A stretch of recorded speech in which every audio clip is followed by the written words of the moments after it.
when my daughter-in-law slid my spare key across the kitchen table and whispered, "You won't be needing this anymore." My son couldn't even look me in the eye. Then the doorbell rang, and that one package showed me exactly what I had really been to them. "You won't be needing this anymore," Vanessa said, sliding the silver key ring across my kitchen table. It skidded along the wood, coming to a sharp halt right against the rim of my coffee mug.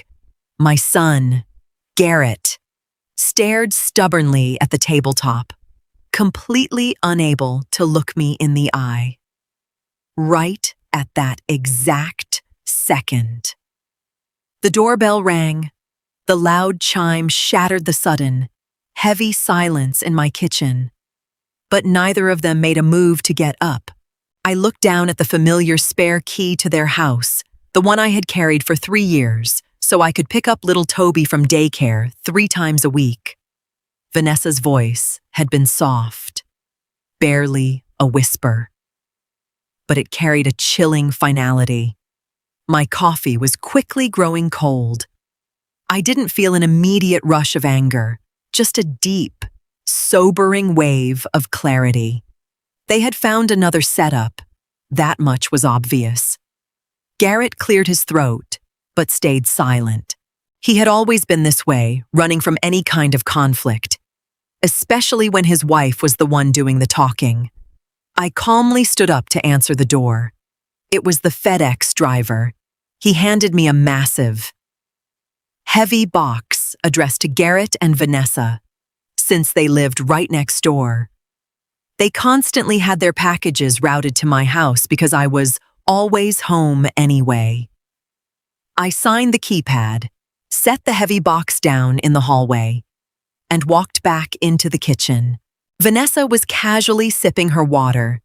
We hired a college student as a nanny, Martha. She has a much more flexible schedule, and she's going to help out with some light housekeeping too, she explained, as if she were simply talking about the weather. Garrett still wouldn't look at me. Not a single word of appreciation for the hundreds of hours I had given them. Not a mention of how I had completely rearranged my own life around their daycare schedule. I sat back down, picked up the keys, and quietly slipped them into my cardigan pocket. "Fine," I said simply. Nothing more. No big scene. No tears. In my head. I was already doing the math, once the two of them left. I sat at the kitchen table for a long time. The massive FedEx box was still sitting out in my hallway. I reached into my drawer, pulled out my old pocket planner, and opened up my banking app on my phone. It was time for a complete audit of my life, completely detached from emotion. As I scrolled through the past few months of bank statements, the truth stared back at me in cold, hard numbers. I hadn't just been their built-in, free childcare. I had been their financial safety net. Every single Tuesday at the grocery store, I ended up footing the bill for their family's massive cart of food. "Hey, Mom, can you just cover this real quick? I forgot my wallet in the car," Garrett would say. Those loans were never paid back. On top of that, there were the recurring monthly Zelle transfers for Toby's private swim lessons and the expensive designer toddler shoes Vanessa kept ordering online. There was a glaring deficit in my savings that I hadn't fully forced myself to face until now. I had willingly helped because I truly believed they were going through a tight financial stretch. But as I walked over to the hallway and looked closer at the label on that giant box, a completely different story emerged. It was shipped from a premium outdoor and travel outfitter. A quick look at the packing slip on the side revealed high-end snorkeling gear and a set of luxury hard-shell suitcases. They were clearly planning an expensive getaway, even though Vanessa had sat at this exact table last week, crying about their skyrocketing utility bills. I had handed her $250 in cash right then and there out of pure maternal worry. A heavy sigh escaped me in the quiet house. I was deeply disappointed in my own son for letting these lies slide by. But crying wasn't going to fix this. I had spent years putting my own life on the back burner to keep theirs running smoothly. That version of me was officially retired. If they didn't want me in their daily routine anymore, they didn't get to use me as their personal ATM either. I closed my banking app and picked up the phone. The next morning, I woke up early. My first destination wasn't the stove to prep a hot lunch for Toby like I usually did. Instead, I sat straight down at my computer. I logged into my bank account and, with a few decisive clicks, completely canceled the automatic monthly payment for my grandson's swim lessons. That was an extra $100 back in my pocket every month. Next, I logged into our shared streaming account, the premium package that Vanessa and Garrett used every single day, while I picked up the entire bill and hit cancel. After that, I walked out to my front porch. I took a black Sharpie and taped a neat, laminated sign right below my mailbox. No package deliveries for neighbors accepted here. That took care of the house next door.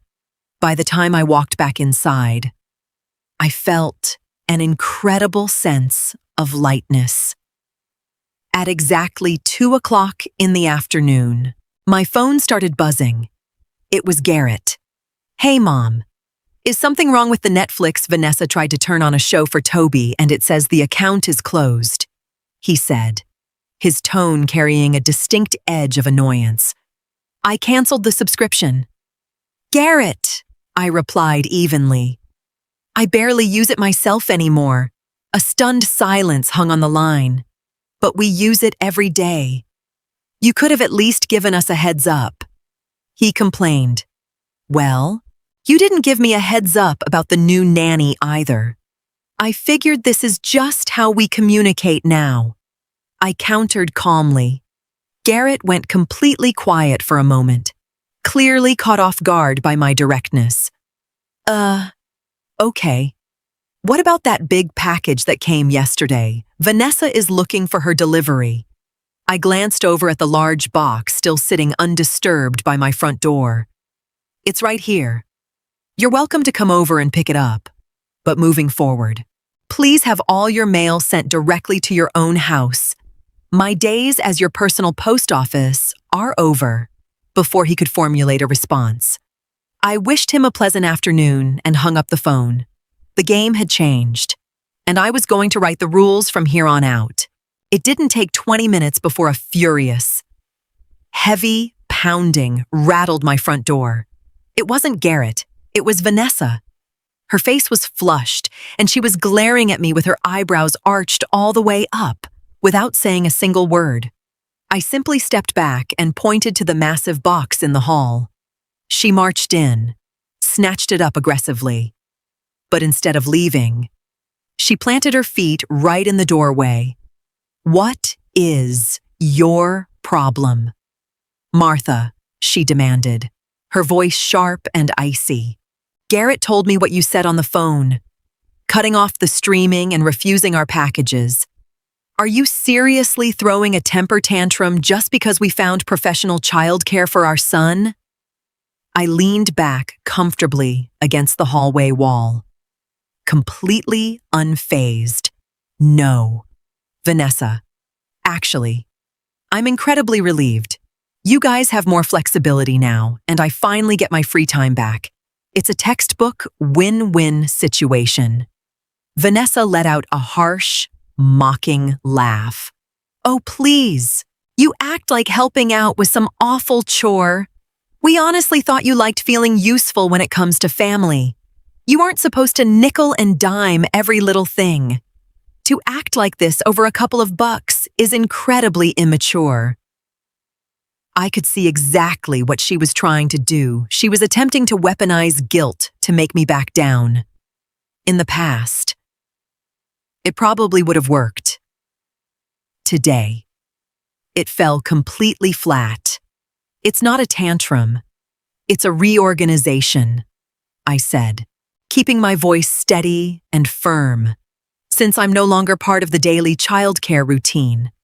The perks that came with that arrangement are gone too. Have a wonderful trip to Hawaii, by the way. Those luxury suitcases in the box look absolutely beautiful. Vanessa's eyes went wide with pure shock. She obviously hadn't realized the packing slip was fully visible, her mouth open to snap back. But for once, she was completely at a loss for words. I need to let you go. Vanessa, I have a busy afternoon of deep cleaning to get to, I said smoothly, stepping forward to close the door right in front of her face, turning the deadbolt with a satisfying click. Every story on Quiet Revenge is created with care because we know these stories matter to the people who watch them. While AI may assist with parts of our creative process, every story is personally selected, edited, reviewed, and produced by our team to ensure it reflects the heart, dignity, and emotional truth we want to share. Because our channel is currently unable to earn through YouTube, your support helps us continue creating new stories for this wonderful community. If our videos have ever comforted you, inspired you, or simply made your day a little brighter, please consider supporting Quiet Revenge with the cost of a small cup of coffee. Patreon, https://www.patreon.com/Quiet Revenge Family. Ko-fi https://ko-fi.com/history family. PayPal https://www.paypal.com/paypalme/kanhuangmin. Thank you for being part of our journey. For the next 2 days, my house was blissfully quiet. I thoroughly enjoyed the peace, taking my time grocery shopping at the local market, reading a book on the back porch, and tending to my garden. But on Friday evening, Garrett showed up at my door all by himself. He looked exhausted, clutching a thick manila folder in his hand. "Mom, can we talk for just a second?" he asked quietly. I stepped aside to let him into the house, but I didn't offer to make him a cup of coffee. He walked over and sat down at the kitchen table, choosing the exact same chair where Vanessa had coldly dismissed me days before. "Look, we're having a really rough time with this new nanny," he started, his voice thick with stress. "She charges a lot more than we anticipated, and it turns out she doesn't cook any meals for Toby.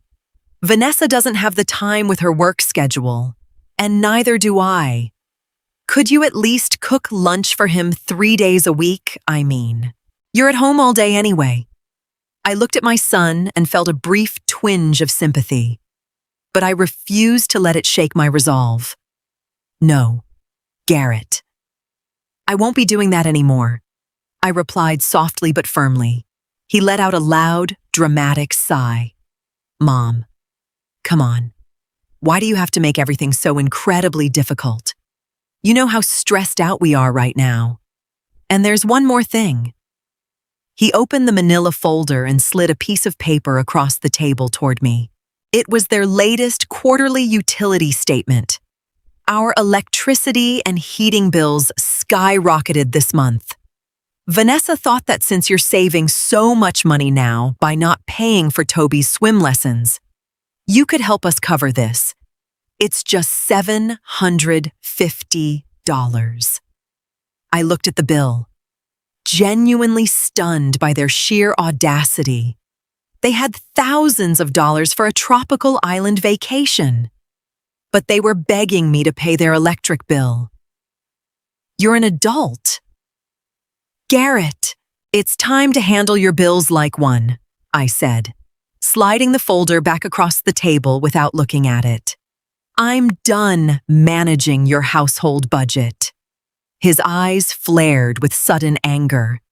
"You've become so incredibly selfish ever since we took that key back." He spat out bitterly, slamming the chair back as he stood up and stormed out, rattling the front door behind him.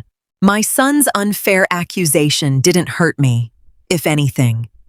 It gave me the exact push I needed to completely transform my life. First thing, Saturday morning. I drove down to the station and purchased a round-trip Amtrak ticket for a 2-week senior wilderness and wellness retreat out in the Smoky Mountains. It was a trip focused on hiking and relaxation that I had been putting off for years, because I was always on call for them. Afterwards, I stopped by a charming little cafe downtown that I had wanted to try for ages.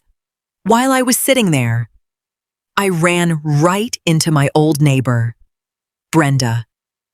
We had completely lost touch over the last few years because my schedule had been utterly consumed by running errands and babysitting for Garrett.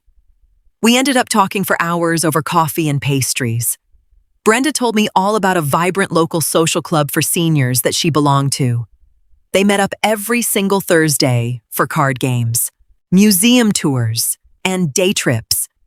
I immediately took down the organizer's phone number, feeling a rush of genuine excitement that I hadn't felt in a very long time. When I got back home, I immediately channeled that energy into my house. I went straight to the guest bedroom, which had gradually turned into a chaotic storage unit filled with Toby's toys, extra diapers, and spare clothes. I cleared the entire space out. I packed all the toys and gear neatly into 2 large cardboard boxes, called a local family shelter, and scheduled a donation pickup for Monday morning.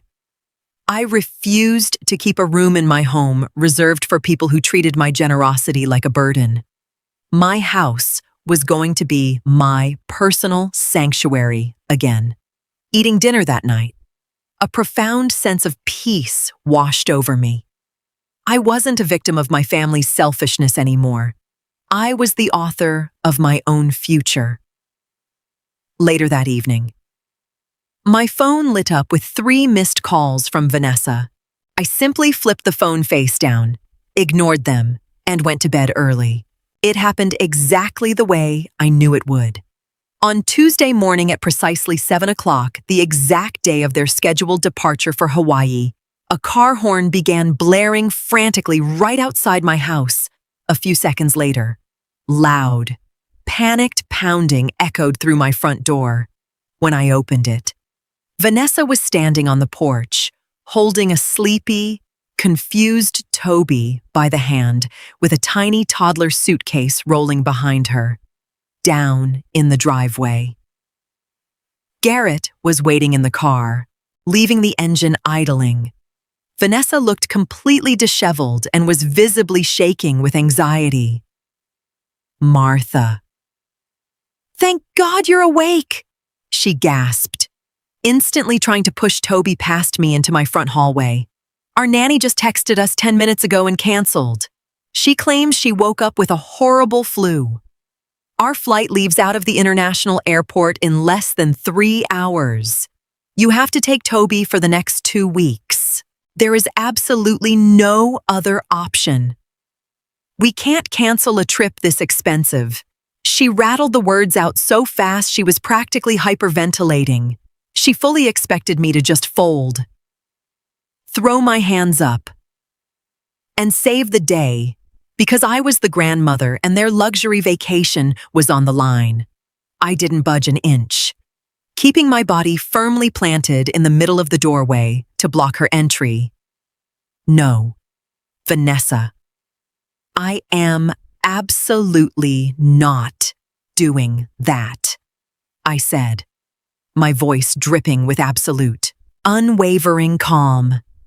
Vanessa froze mid-step, her jaw dropping. "What do you mean?" "No, this is your own grandson. We are supposed to leave for our trip right now. Are you seriously going to ruin this entire vacation for us?" Right then, Garrett came running up the porch steps. looking completely stressed out. "Mom, come on. Stop making a scene. We're completely out of options here. Just take the kid so we can go." They truly believed that if they applied enough pressure and time constraints, I would break. It was the biggest miscalculation they could have made. I calmly stepped back into my hallway and pulled the front door wide open. For the very first time, the two of them could see exactly what was waiting right behind me. Standing neatly by the coat rack was my own navy blue suitcase, packed to the brim and ready to go. Resting right on top of it was my handbag and a clearly printed Amtrak ticket for the Smoky Mountains Express. "I can't take Toby because I'm leaving for the train station in exactly 1 hour," I said, keeping my tone completely neutral, devoid of any smugness. "My train departs at 8:30 sharp." Vanessa stared at my suitcase as if it were a ghost. You're going away? Where? Since when?" "You never said a single word about a trip," she stammered, utterly blindsided. "Neither of you has asked me a single question about my life lately." I replied calmly. "The moment you slid that spare key across my table, you made it perfectly clear that my services were no longer required in your household. So, I did exactly what you did. I went out and reorganized my life." Garrett stared at me, his mouth opening and closing like a fish.